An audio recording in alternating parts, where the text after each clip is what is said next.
Ang taong kayang maghintay hanggang dulo, anuman na maging sitwasyon, yan yung mga tao na wasto at mayroong mabuting hangarin para sa'yo.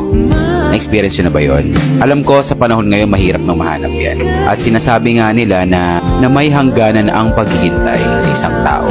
Pero kapag yung tao na yan hindi ka iniwan sa hirap at ginhawa, may label man kayo o wala, kahit alam niyan nasa gitna siya ng alanganin, dahil nga puro yung pagmamahal niya para sa'yo, ipaglalaban niya yan kahit anong mangyari.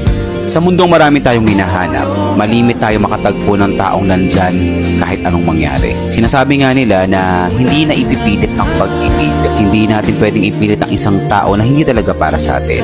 Pero ipinapakita nito na ang pagmamahal, anuman na maging sagot, at handang maghintay gaano man kahaba ang daan, sila yung mga taong maaaring hindi mo man tanggapin, pero sila yung mga taong pagmatagalan.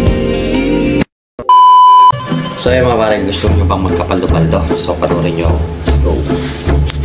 Ito lang kadali manalo rito mga pare ko eh.